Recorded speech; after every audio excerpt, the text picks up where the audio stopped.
How to make a kiwi. I'm using 1/4 of a cup as my template for the kiwi faces. I will take my disappearing ink pen and outline onto a green felt. After you've done that, go ahead and cut out both circles. We will move on to the center of the kiwi, which I'm outlining onto a white felt. From there, you'll cut out both pieces and center them onto the green circles. I will then take my needle and come up from the back end and run along the edge of that white center. You'll drop your needle down into the white felt before pushing it back to the back side. You will continue this stitch along the whole edge of the white circle. Once you get back to your initial stitch, flip it over and secure the stitches that you just made by running your needle through the felt and then running your needle through that hoop not once but twice before pulling tight. You'll do the same thing for the second piece. Then we're going to move on to the detail of the kiwi. You're going to take your disappearing ink pen and draw lines coming off the center circle. Should kind of look like a sun when you're finished. From there, we're going to take our needle from the back side and come up into the white felt. And then from there, you're going to just follow your outlines that you've just drawn onto your felt. I usually use 2 strands for any detail that I'm going to be putting into my felt food. So for the detail of this kiwi, I'll always be using 2 strands.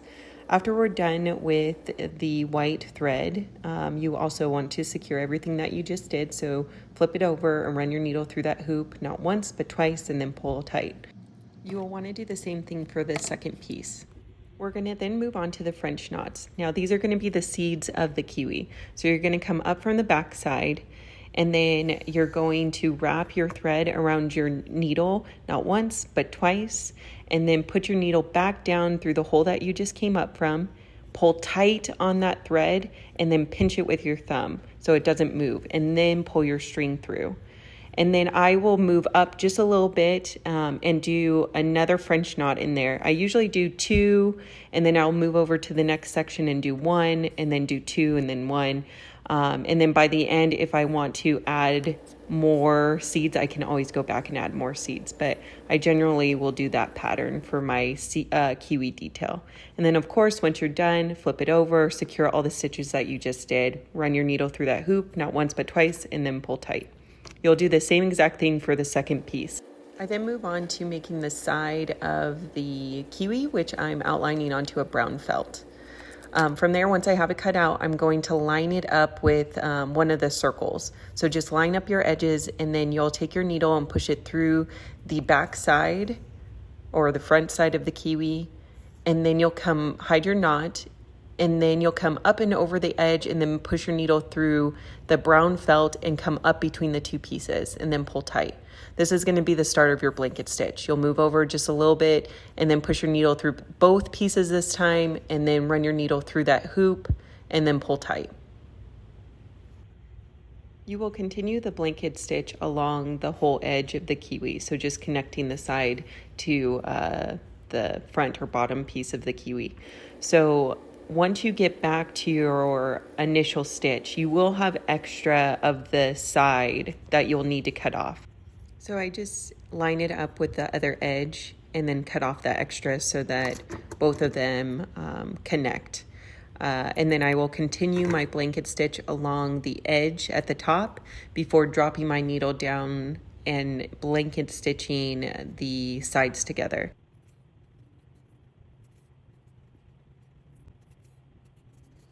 From there, I'll drop my needle down into the brown felt and run it across to the other side. And then I'll come up and over that edge and then bring my needle up through the 2 pieces and then pull tight. And then I will blanket stitch the rest of that edge. And then, of course, once I get to the bottom of that edge, I will secure all my stitches, but don't cut off your thread. Keep it attached because you'll need it to put the rest of the kiwi together. From there, I'm going to add cardstock to my kiwi. You don't have to add cardstock if you don't want to.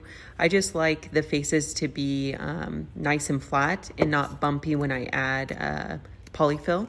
So I just take a little bit of glue, put my cardstock in there, and then also glue cardstock onto my other piece. Making sure that there's room along the edge where there isn't cardstock so that my needle can still get through. And then we're going to attach the second piece on. So you're going to Make sure that the center, the white parts, are lined up. One's not vertical and one's not horizontal. They're going the same direction. And then you're going to take, match up your edges, and then you're going to take your needle and push it through the green felt and come up between the two pieces and pull tight. Again, this will be the start of your blanket stitch.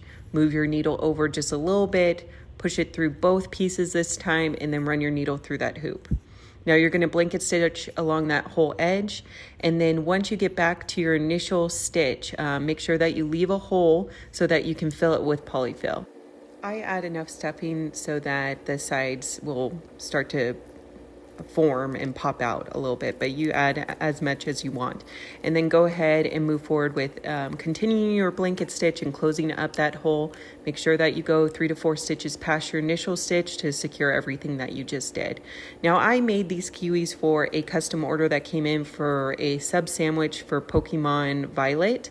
And I can't decide if I like the green kiwis, the dark green ones, or the light ones. So let me know in the comments below which ones look better. You can find this kiwi template in my Shopify, which is linked in my bio.